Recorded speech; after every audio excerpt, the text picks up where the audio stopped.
Hi everyone, स्वागत है आपका अपनी चैनल चंदन एकेडमी पर। दोस्तों, आपको तो पता होगा कि आरआरबी एनटीपीसी ने अपने एग्ज़ाम डेट को अनाउंस कर दिया है। तो उन एग्ज़ाम को मद्देनज़र रखते हुए तो हमारा जो सेशन चल रहा है, प्रैक्टिस सेशन, जो कि करंट अफेयर का चल रहा है, तो उसी को बरकरार रखते हैं। मैंने इनके पहला पार्ट जो कि करंट अफेयर का है, मैंने पहले वीडियो में पढ़ा चुका हूँ। आप मेरे पहले वाले वीडियो को भी देख लें, लिंक आपको डिस्क्रिप्शन में मिल जाएगा। तो दोस्तों, बिना किसी देरी का आज हम स्टार्ट कर रहे हैं करंट अफेयर का पार्ट 2, जो कि प्रैक्टिस सेशन चल रहा है। तो दोस्तों, जिन्होंने भी अभी तक मेरे चैनल को सब्सक्राइब नहीं किया है तो चैनल को ज़रूर सब्सक्राइब कर लें और साथ में बेल आइकन को भी प्रेस कर लें। तो दोस्तों, आइए स्टार्ट करते हैं आज का पहला क्वेश्चन। क्वेश्चन है, उस इंडिया साइंटिस्ट का नाम बताइए इसे NASA National Aeronautics and Space Administration ने अपने Punch Polarimeter to unify the corona and Heliosphere mission के लिए चुना है। तो आपको बताना है उस साइंटिस्ट का नाम जो नासा के लिए चुना गया है, नासा मिशन के लिए चुना गया है। तो उसका नाम है, ऑप्शन है अनुराग कुमार, दूसरा है राम रत्नम नरसिम्हन, दीपंकर बनर्जी और लास्ट है अतुल चौकसी, या फिर इनमें से कोई नहीं। तो आपका राइट आंसर होगा Dipankar Banerjee.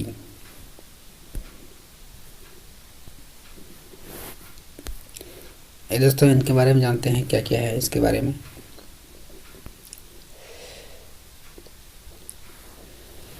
Indian institute of astrophysics के सौर भौतिकी विज्ञान दीपंकर बनर्जी को नासा यानी कि national Aeronautics and Space Administration ने अपने पंच मिशन के लिए चुना है।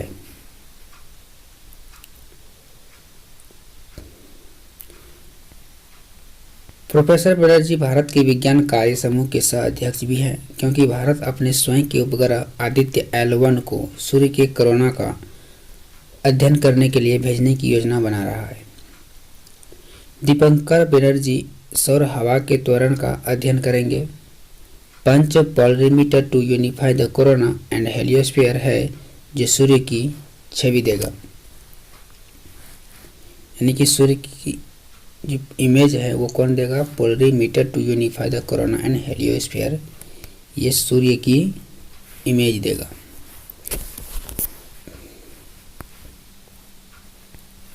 दोस्तों, ये क्वेश्चन आपके लिए इम्पोर्टेंट हो सकता है एनटीपीसी के लिए, तो इन क्वेश्चनों को आप ज़रूर याद कर लें। आप इन्हें एक दो बार ज़रूर देखें जिनसे आपको ये आसानी से याद हो सके। तो बढ़ते हैं नेक्स्ट क्वेश्चन की ओर। हमारा नेक्स्ट क्वेश्चन है कि द्विपक्षीय वायु अभ्यास के 2019 संस्करण का क्या नाम है, जिसे भारत और फ्रांस के प्रतिभागी हैं जो फ्रांस के मोंट डे मार्सन में आयोजित हुए हैं। तो पहला ऑप्शन है परलेसियाम, दूसरा है गरुड़ 6, तीसरा है सिंथेक्स 2, चौथा है पूर्वी पुल 1, या फिर इनमें से कोई नहीं। तो आपका राइट आंसर होने वाला है गरुड़ 6।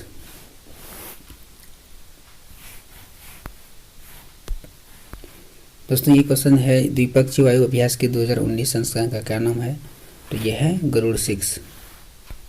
ओके दोस्तों, जानते हैं इनके बारे में।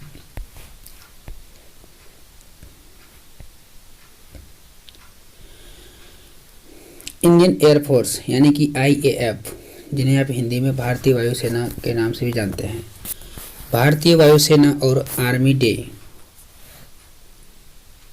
एल एयर फ्रांसीसी वायुसेना फ्रांस में मोंट डे मार्सन में गरुड़ 6 द्विपक्षीय अभ्यास में भाग ले रहे हैं। अभ्यास 1 जुलाई को शुरू किया गया और 12 जुलाई को समाप्त होगा। इस अभ्यास का उद्देश्य वायु रक्षा और जमीनी हमले के अभियानों में फ्रांसीसी और भारतीय चालक दल के अंतर स्तर को बढ़ाकर नवीनतम रक्षा रणनीतियों को मान्य करना है। बात करते हैं तीसरा नंबर, किस देश ने अंतर्राष्ट्रीय परमाणु ऊर्जा एजेंसी IAEA के अनुसार 2015 के परमाणु समझौते ईरान समझौते द्वारा निर्धारित अपने समृद्ध यूरेनियम भंडार पर 300 किलोग्राम की सीमा पार कर ली है? ऑप्शन है इजराइल, दूसरा है सीरिया, तीसरा है ईरान, फिर है तुर्की, या फिर इनमें से कोई नहीं। तो इसका राइट आंसर होगा ईरान।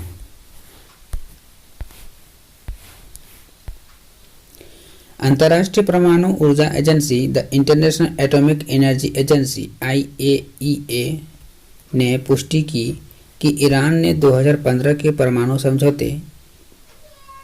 ईरान समझौते द्वारा निर्धारित अपने समृद्ध यूरेनियम भंडार पर 300 केजी की सीमा पार कर ली थी। प्रारंभ में ईरान के विदेशी मंत्री मोहम्मद जवाद जरीफ ने घोषणा की थी कि ईरान ने कम समृद्ध यूरेनियम के अपने भंडार पर निर्धारित सीमा को पार कर लिया है। इसे संयुक्त व्यापक कार्य योजना JCPOA या ईरान परमाणु समझौते के रूप में भी जाना जाता है। इस पर 14 जुलाई 2015 को Iran P5+1 France, United kingdom, चीन, रूस और अमेरिका P5 और जर्मनी के वियना यानी ऑस्ट्रिया के बीच हस्ताक्षर किए गए थे। भुगतान बैंक का नाम बताइए जिसने Bharti AXA life POS point of sales सजीवन बीमा योजना 5 लाख रुपये तक की शुद्ध जीवन बीमा योजना की पेशकश करने के लिए भारतीय एक्सा लाइफ इंश्योरेंस के साथ भागीदारी की है। Name the payment bank which has partnered with Bharti AXA life insurance to offer Bharti AXA life post point of sale Saral Jeevan Bima Yojana a pure life term insurance plan up to ₹5 lakh. इसका राइट आंसर है Airtel payment bank. Airtel payment bank.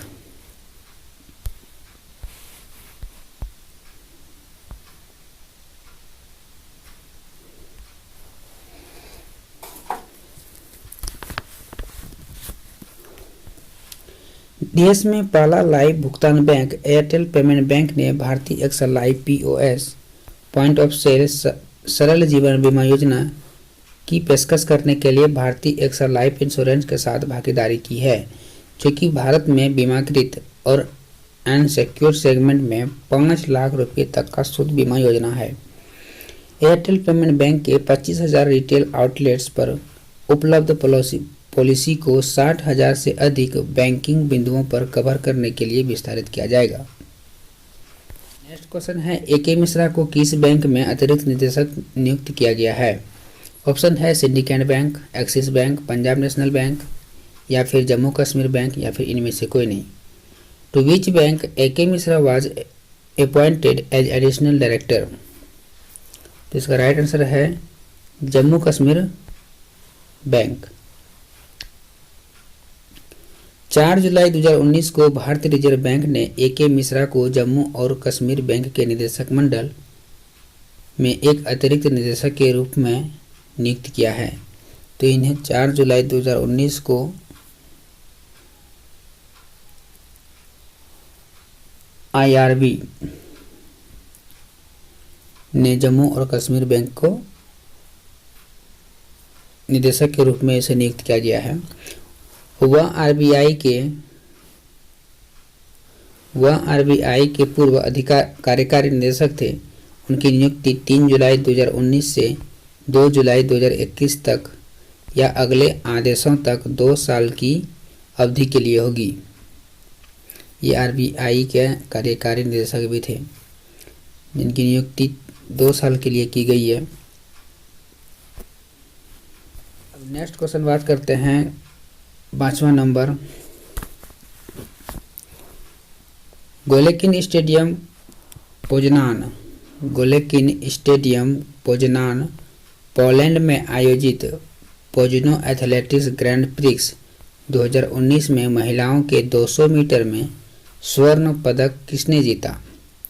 Who won the gold medal in women's 200 meters in Poznan Athletics Grand Prix 2019 held in Golin Stadium, Poznan, Poland? Option Hema Das, Vicky Vismaya, Dutee Chand, MR Poovamma या फिर इनमें से कोई नहीं। इसका right answer है हेमा दास।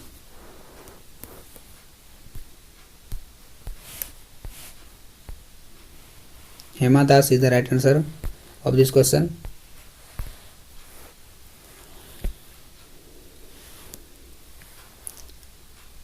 भारतीय स्प्रिंट धावक हेमा दास, उपनाम धिंग एक्सप्रेस। हेमा दास का उपनाम क्या है? धिंग एक्सप्रेस ने गोलेकिन स्टेडियम पोजनान पोलैंड में आयोजित पोजनो एथलेटिक्स ग्रैंड प्रिक्स 2019 में 23.65 सेकंड के समय के साथ महिलाओं के 200 मीटर में स्वर्ण पदक जीता है।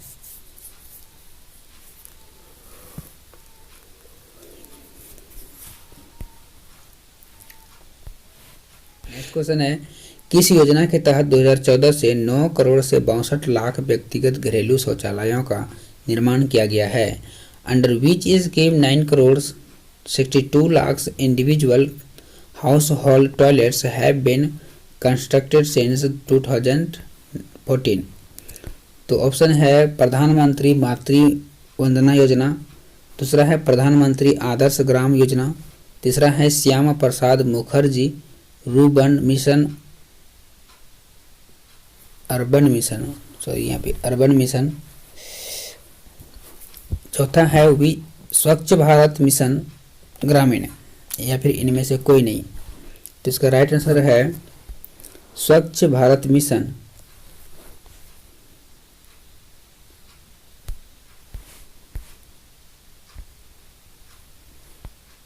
चार जुलाई 2019 को जल राज्य मंत्री रतनलाल कटारिया ने कहा कि सरकार की महत्वाकांक्षी योजना स्वच्छ भारत मिशन ग्रामीण के तहत 2014 से 9 करोड़ 62 लाख व्यक्तिगत घरेलू शौचालयों का निर्माण किया गया है प्रधानमंत्री की ओर से।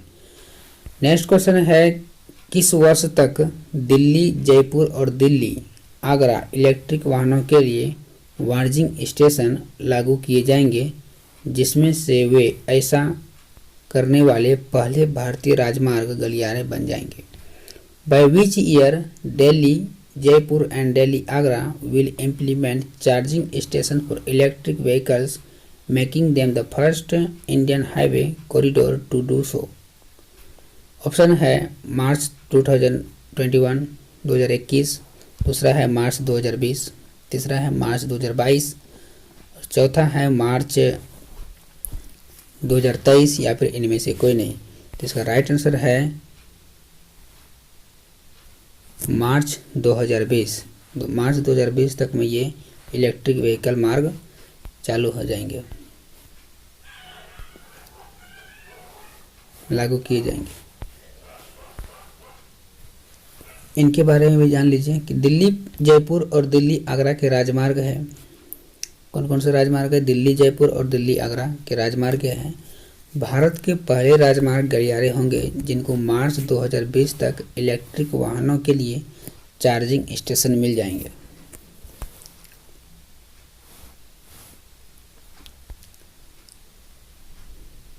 यानी कि इन्हें मार्च 2020 तक में इन्हें चार्जिंग स्टेशन मिल जाएंगे।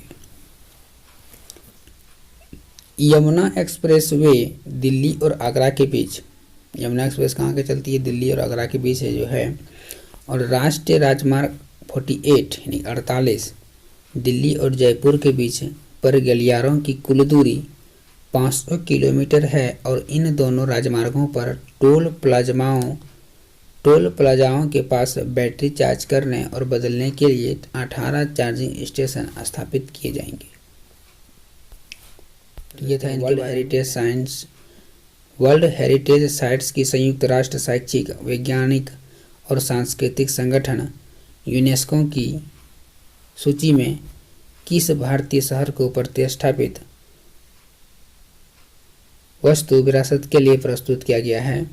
Name the Indian city which is introduced for its iconic architectural legacy into the United Nations Educational, Scientific and Cultural Organization UNESCO's list of the world heritage sites. Option है green city, blue city, pink city, white city या फिर इनमें से कोई नहीं। तो इसका right answer होगा पिंक सिटी, जयपुर। संयुक्त राष्ट्र शैक्षिक, वैज्ञानिक और सांस्कृतिक संगठन यूनेस्को ने राजस्थान के जयपुर के पिंक सिटी को अपने प्रतिष्ठित वस्तु विरासत के लिए विश्व धरोहर स्थलों के बीच में सूची शामिल किया है। International Council on Monuments and Sites ICOMOS ने नामांकन के बाद 2018 में शहर का निरीक्षण किया था। विश्व धरोहर समिति WHC ने एक सांस्कृतिक संपत्ति के रूप में शहर के उत्कृष्ट मूल्य को स्वीकार किया है। तो यह है pink city, Jaipur. I hope ये सेशन आपको अच्छा लगा होगा दोस्तों। प्लीज़ कमेंट करके ज़रूर बताएं कि ये सेशन कैसा लगा, और वीडियो अच्छा लगा है तो लाइक और अपने दोस्तों में शेयर ज़रूर करें, और चैनल पर नए हैं तो ज़रूर सब्सक्राइब करें। और जो भी इस चैनल पर नए देख रहे हैं मेरे वीडियो को, प्लीज़ अपना प्रेजेंटेशन भी दे दें। आपको क्या करना है, कमेंट करना है, जिससे हमें पता चले कि इस चैनल पर कोई नया जुड़े हैं। तो थैंक यू दोस्तों, मिलते हैं नेक्स्ट वीडियो में।